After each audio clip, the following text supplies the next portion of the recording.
Hello ವೀಕ್ಷಕರೇ, ನಮಸ್ಕಾರ. Homely ರೆಸಿಪಿಗೆ ಸ್ವಾಗತ. ಇವತ್ತು ನಾವು ಸ್ಪೈಸಿ ವಡಾಪಾವ್ ಹೇಗೆ ಮಾಡೋದಂತ ನೋಡ್ಕೊಳ್ಳೋಣ.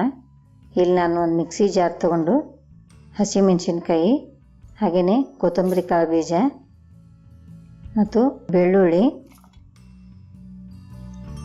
ಜೀರಿಗೆ ಮತ್ತು ಹಸಿ ಶುಂಠಿ, ಹಾಗೆಯೇ ಕೊತ್ತಂಬರಿ ಕಟ್ ಮಾಡಿಕೊಂಡು ಕ್ಲೀನಾಗಿ ತೊಳ್ಕೊಂಡಿದ್ದೀನಿ. ಹಾಗೆಯೇ ಉಪ್ಪು ಇವೆಲ್ಲ ಹಾಕ್ಕೊಂಡು ಸ್ವಲ್ಪ ಮಿಕ್ಸಿ ಮಾಡ್ಕೊಂಬರೋಣ ತರಿಯಾಗಿ. ನೋಡಿ, ಈಗ ಈ ಥರ ಮಿಕ್ಸಿ ಮಾಡಿ ತಗೊಳ್ಳಿ, ಭಾಳ ಪೇಸ್ಟ್ ಮಾಡ್ಕೋಬೇಡಿ. ಹಾಗೆಯೇ ಇಲ್ಲಿ ನಾವು ಹಿಟ್ಟು ಕಲಿಸ್ಕೊಂಡಿಡೋಣ. ಈಗ ನಾನಿಲ್ಲಿ ಬೇಸನ್ ಹಿಟ್ಟನ್ನು ಹಾಕ್ಕೊಂಡಿದ್ದೀನಿ.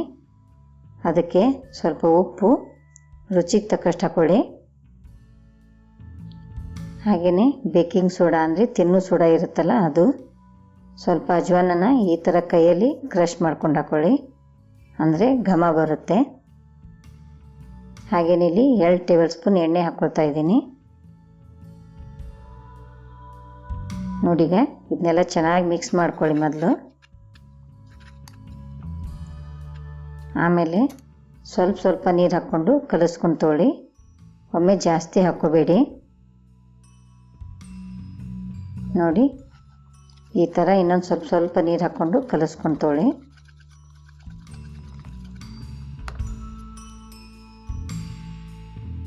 ನೀವು ಬೇಕಿದ್ರೆ 1 ಸ್ಪೂನ್ ಅಕ್ಕಿ ಹಿಟ್ಟು ಹಾಕ್ಕೋಬೋದು. ಅಕ್ಕಿ ಹಿಟ್ಟು ಹಾಕ್ಕೊಂಡ್ರೆ ಸ್ವಲ್ಪ ವಡೆ ತಣ್ಣಗಾದಿಂದ ಸರಿಯಾಗಿರೋದಿಲ್ಲ ತಿನ್ನೋದಕ್ಕೆ, ಅದಕ್ಕೆ ನಾನು ಹಾಕ್ಕೊಂಡಿಲ್ಲ.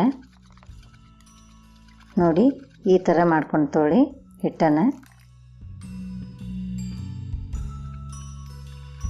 ಈಗಿದು ಚೆನ್ನಾಗಿ ರೆಡಿಯಾಗಿದೆ. ಇಲ್ಲಿ ನಾನು ಒಂದು ಕಡಾಯಿ ಇಟ್ಕೊಂಡು ಗ್ಯಾಸ್ ಆನ್ ಮಾಡ್ಕೊತಾ ಇದ್ದೀನಿ. ಒಂದು 2 ಟೇಬಲ್ ಸ್ಪೂನು ಎಣ್ಣೆ ಹಾಕ್ಕೊಂಡು ತೊಗೊಳ್ಳಿ. ಹಾಗೆಯೇ ಜೀರಿಗೆ ಹಾಕ್ತಾಯಿದ್ದೀನಿ. ಜೀರಿಗೆ ಸ್ವಲ್ಪ ಚಟ್ಪಟ ಅನ್ನಲಿ. ಅದಕ್ಕೀಗ ಹಿಂಗೆ ಹಾಕ್ಕೊಳ್ತಾ ಇದ್ದೀನಿ. ಹಾಗೆಯೇ ಕರಿಬೇವು ಸೊಪ್ಪು,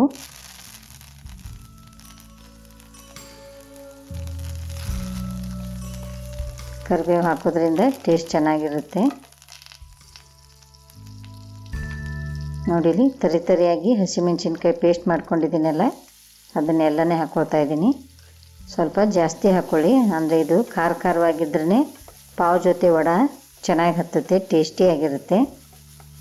ನೋಡಿ, ಎಣ್ಣೆಯಲ್ಲಿ ಚೆನ್ನಾಗಿ ಈ ಥರ ಎಲ್ಲ ಹುರಿದು ತೊಗೊಳ್ಳಿ. ವಿಡಿಯೋ ನೋಡ್ತಿರೋ ಎಲ್ಲ ವೀಕ್ಷಕರಿಗೂ ತುಂಬ ಧನ್ಯವಾದಗಳು. ಈಗ ನಾನು ಕೊತ್ತಂಬರಿ ಹಾಕ್ಕೊಂಡಿದ್ದೀನಿ. ಎಲ್ಲ ಸೇರಿಸಿ ಒಮ್ಮೆ ಈ ಥರ ಸ್ವಲ್ಪ ಕೈಯಾಡಿಸ್ಕೊಳ್ಳಿ ಎಣ್ಣೆಯಲ್ಲಿ, ಅಂದರೆ ಅದು ಘಮ ಬಿಡುತ್ತೆ. ಈಗ ನೋಡಿ, ಸ್ವಲ್ಪನೇ ಅರಿಶಿಣ ಪುಡಿ ಹಾಕ್ಕೊಳ್ತಾ ಇದ್ದೀನಿ.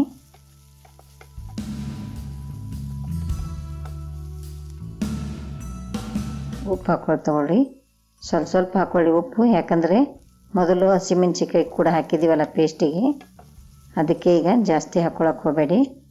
ಒಂದು ಅರ್ಧ kg ಬಟಾಟಿನ 1-2 ಕೂಗಿಸ್ಕೊಂಡು ಈ ಥರ ಭಾಳ ಮೆತ್ತಗೆ ಮಾಡ್ಕೋಬೇಡಿ. ಸ್ವಲ್ಪ ಈ ಥರ ಇರಬೇಕು, ಅಂದರೆ ವಡೆ ಚೆನ್ನಾಗಾಗತ್ತೆ. ನೋಡೀಗ ಎಲ್ಲ ಚೆನ್ನಾಗಿ ಕೆಳಗೆ ಮೇಲೆ ಮಾಡ್ಕೊಂಡು ಕೂಡಿಸ್ಕೊಂಡು ತೊಗೊಳ್ಳಿ. ಭಾಳ ಹೊತ್ತು ಬಿಸಿ ಮಾಡಬೇಡಿ. ಇಲ್ಲಿ ನಾನು ಎಣ್ಣೆ ಕಾಯಕ್ಕೆ ಇಟ್ಕೊಂಡಿದ್ದೀನಿ. ಹಾಗೆಯೇ ಅರ್ಧ kg ಬಟಾಟೆಯಲ್ಲಿ 14 ಕೂಡ ರೆಡಿಯಾಗಿದೆ ಅಲ್ಲಿ. ಈಗ ನೋಡಿ, ನಾನು ಮೊದಲನೇ ಕೈ ಹಾಕಿದ್ನಲ್ಲ, ಆವಾಗ ವಿಡಿಯೋ ಆಫ್ ಆಗಿತ್ತು, ಅದರ ಸಲುವಾಗಿ ಸೆಕೆಂಡ್ ಟ್ರಿಪ್ ಹಾಕಿ ತೋರಿಸ್ತಾ ಇದ್ದೀನಿ. ವಿಡಿಯೋ ನೋಡ್ತಿರೋ ಎಲ್ಲ ವೀಕ್ಷಕರಿಗೂ ತುಂಬ ಧನ್ಯವಾದಗಳು. ಈ ಥರ ಚೆನ್ನಾಗಿ ಕರ್ಕೊಂಡು ತಗೊಳ್ಳಿ. ಸ್ವಲ್ಪ ಕ್ರಿಸ್ಪಿ ಆದರೆ ಚೆನ್ನಾಗಿರ್ತೈತೆ ಪಾವ್ ಜೋಡಿ ತಿನ್ನೋದಕ್ಕೆ. ವಿಡಿಯೋ ನೋಡ್ತಿರೋ ಎಲ್ಲ ವೀಕ್ಷಕರು ವಿಡಿಯೋನ ಶೇರ್ ಮಾಡಿ, ಲೈಕ್ ಮಾಡಿ, ಹಾಗೆ ಸಬ್ಸ್ಕ್ರೈಬ್ ಮಾಡಿ ತಗೊಳ್ಳಿ. ಕಮೆಂಟ್ ಕೂಡ ಮಾಡ್ತಾಯಿರಿ. ನೋಡೀಗ ವಡೆ ಚೆನ್ನಾಗಿ ಕರಿತಾ ಇದ್ದಾವೆ. ನೋಡಿ, ಈಗ ವಡೆ ರೆಡಿಯಾಗಿದೆ.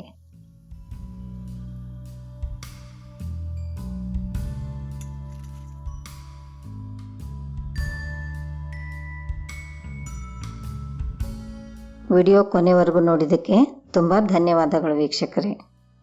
ನೋಡಿ, ಈ ಥರ ಇಟ್ಕೊಂಡು ತಿನ್ಬೋದು. ನಮಸ್ಕಾರ ವೀಕ್ಷಕರೇ.